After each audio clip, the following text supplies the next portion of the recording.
Welcome back. You're now watching the lifestyle segment on the Weekend Show brought to you by Holocron Popcorn. Hi, Didi. Hello. You know what? I was just thinking about the fact that we've had so many public holidays this year. So many And it's another one on Monday. on What's Monday, a good yes. time? It's our public holiday, Workers' Day. Oh, yes, yes. Unfortunately, some of us who are journalists don't have that day off. That is true. That is true. You know, I used to think about how you see presenters and they say, oh, we've been doing it for 10 years, 20 years. And look at that, the Weekend Show is 5 years old Exactly. now. So, in 2021, according to the United Nations, it was reported that at least 48% of women in Nigeria have experienced sexual or gender-based violence. That's a massive number. The numbers actually increased during the lockdown, during the COVID pandemic. Now, in 2021, the number of cases reported went from about 346 to about 798. But a country where we have over 200 million people, and the numbers the percentage is showing 48%. It means reporting isn't really going on. And I've seen situations where people go to report issues to the police and they're told this is a family matter, so settle it at home. We on this show have always seen SGBV as a priority, and today we will be discussing reporting sexual and gender-based violence. A group of dynamic young people, an organization called TECHA, has built a platform called kuramng.org, which I was at the launch and I figured out that, you know what, we must talk about this to let Nigerians know what's going on. Now, the federal government and the government of Nigeria has tried in its own way domesticating the Child Rights Act in several states, and also states like Lagos having SGBV courts. So we'll be having that conversation as we can. And joining us today We have Amina Salaudin. Good morning and welcome to the show. Good morning. Thank Hi, you for having me. Amina. Hello. Good How are you morning. doing? Fine. Thank you. How are you? Great. So before we talk about reporting SGBV, you work for an organization called TECHA. Can you tell us what that's about? Okay, so TECHA is a social enterprise.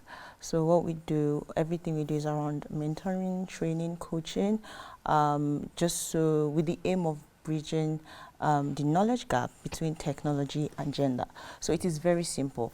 We are trying to connect women to simple technology. How can we ensure that, you know, a woman can, you know, sort of like have a phone, knows how to use it, and essentially how that can better her life, right? So technology is something that we cannot do without. So how can we plug women into this? We know that we have, you know, high level of illiteracy in Nigeria. We know there's a high level of there's the digital gender divide gap that is also really wide. So what can we do to make sure that women are not, you know, always at the receiving end of these things? So that's why, you know, we are there to make sure that we plug them to very simple technology that they can use so that they can understand the advantages of technology and use it to their benefit for social empowerment, economic progression, and all of those types of things. So I understand that TECHA is also the convener of the state of emergency on sexual and gender-based violence. Yes. So for women in tech and the tech organization, how and why the shift into sexual and gender-based violence as well? Well, I would not really say it's a shift because TECHA, one of our main strands of work is tech for governance, right? And that is essentially advocacy and also making sure that platforms where women can be visible, barriers that prevent them from doing that, you know, are taken down and, you know, are prevented from happening. And state of emergency GVV is, you know, something that is very dear to us because, you know, with the pandemic 2020, the level of sexual and gender-based violence skyrocketed. And then we needed to make sure that people understood the magnanimity of that particular situation that was happening, right? So if you know, if women are not safe in their houses, if women are not safe to, you know, to use the platforms where, you know, they can report, platforms where they can have a voice. So how essentially can we plug them to the benefits of technology when they are even too scared to be visible themselves? So when you talk about sexual and gender-based violence, tech for governance, which is something that's one of our major strands of work, and we have just 3. So you should know that it's very dear to us. If women are not safe, they cannot be bold to do anything. If we don't provide safe environment for them, both online and offline, they would not come out to do anything. They will be too scared. And that is what we are battling. That is what we want to make sure that, you know, this environment, we provide it for them and they are safe to thrive in it, essentially.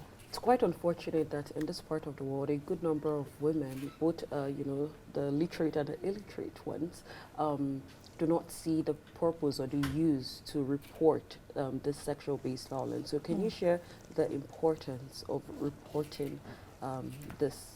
I believe I'm going to talk about it from, I'll start answering that question from how you presented it, which is very correct. Andy mentioned something. He said you would report to the police and you'd hear things like, this is a family matter, you should go back to settle it. That's discouraging. And the truth is, we have laws in Nigeria. We have the VAPA Act, we have the Penal Code, we have different laws that, that essentially support to protect people, protect women from these types of harm. So what are the problems? What are the red tape, the hindrances that has really, sort of like stopped women from coming out to say this is what is happening? Because if I come to you the first time and then I say I am suffering this and you're saying go back to that house, I won't come out again the next day. So to report is honestly to be brave. And I keep saying this. You cannot, if you do not provide an environment for people to actually come out, for women to actually come out and say that, oh, I feel safe enough to tell you my problems. I feel safe enough to share whatever I'm going through with you. They would recline. You would not see them come out. So essentially, we do not have a situation or an environment or a society that protects women in a way that would encourage them to speak up. So when you don't have that, you would just go back into your shell and and not come out, despite the laws, right? We know the kind of society we live in. We know how it is structured. We know how people see women. We know how these things are. It's like a script. It's written there.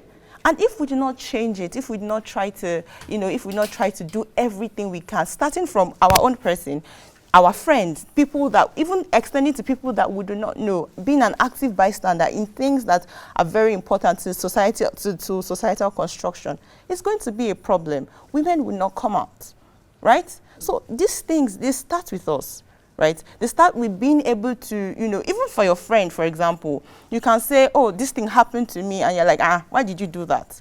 Will they come back to you another time to tell you it happened to them? Is this somebody that they cannot even get safety from their friends that would now, or family that would now decide to say, okay, let me go to the police, right? So these things begin with us, our communities, our people, the people who call our own, our guys, right? So yeah. So how can we as a society change that mindset? Because yes, it starts from you and I, but how can we change that mindset of every other person in the society?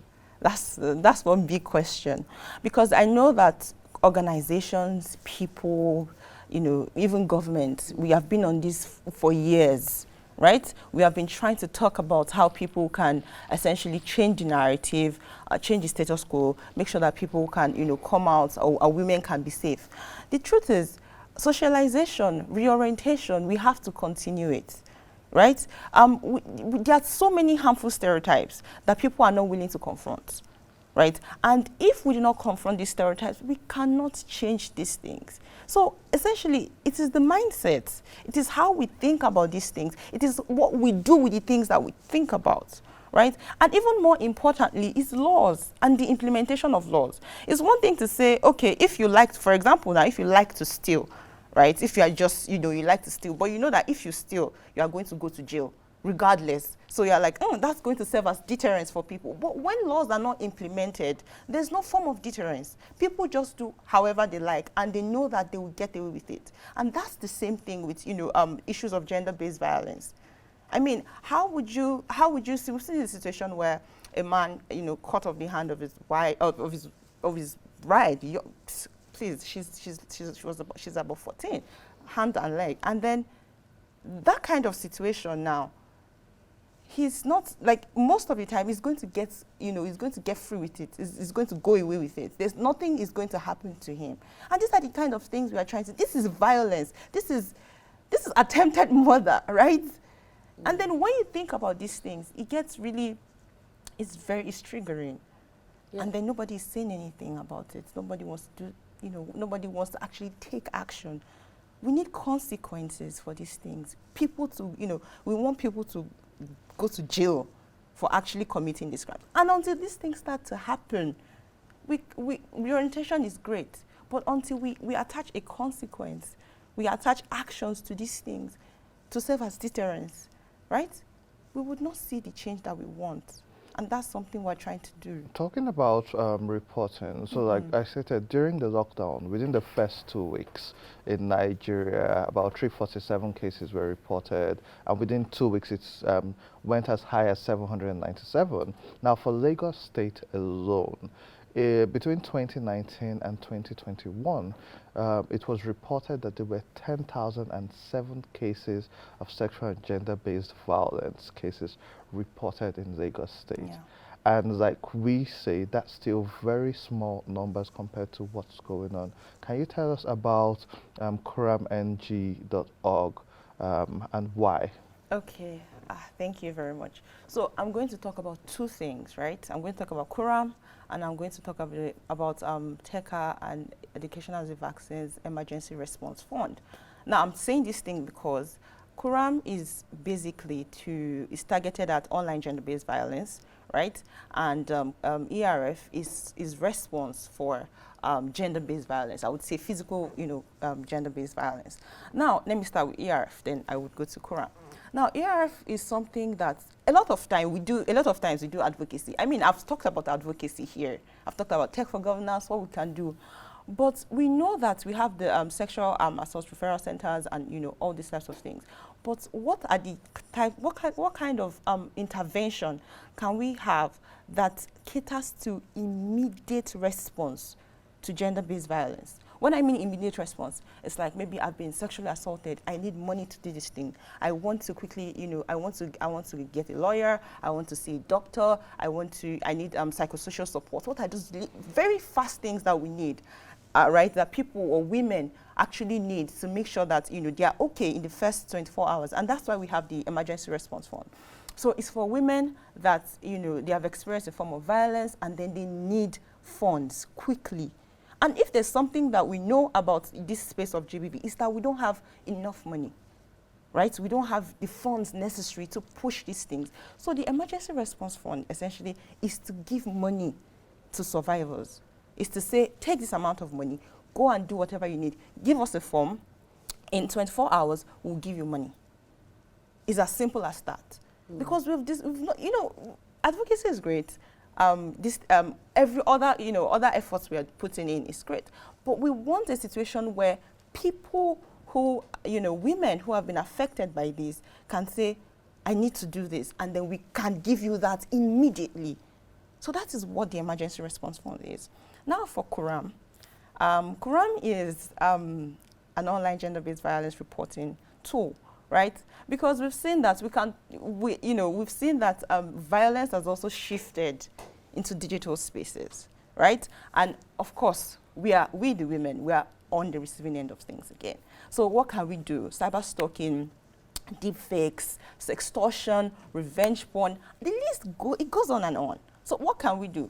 It's so funny because when we're trying to battle violence offline, this is also again trying to battle violence online. So Kuram is like, Kuram is sort of like a brainwork of how can we get this thing moving? How can we make sure that women are safe?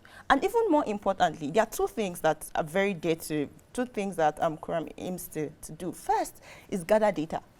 The thing is, in Nigeria, we do not have enough data about online gender-based violence, level of sextortion, of cyber stalking, of revenge porn. We do not have this data. So that is something we are trying to gather with Kuram, and also to provide immediate response within the first 24 hours or 12 hours, right? So we want to be able to say, okay, for example, my news have been leaked.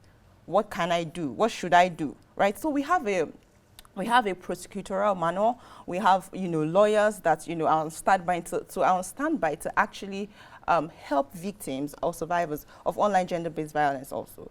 Because these things, though, on Twitter, on social media platform, you see people, okay, this has happened to me. So what happens after, after you've said this? The perpetrators, oftentimes, they just go offline. And then in 1 or 2 months, they are retweeting stuff, and then they are back online. That that's not the kind of society we want to live in. We want a society where people would actually face consequences. People would actually, there will be legal remediation to all of these things that are happening. And then that is what Quram essentially aims to do, right? To also, to curate the path to justice for victims of online gender-based violence. So yes, that is it. Yeah, two forms you've of actually response. answered my next question, which does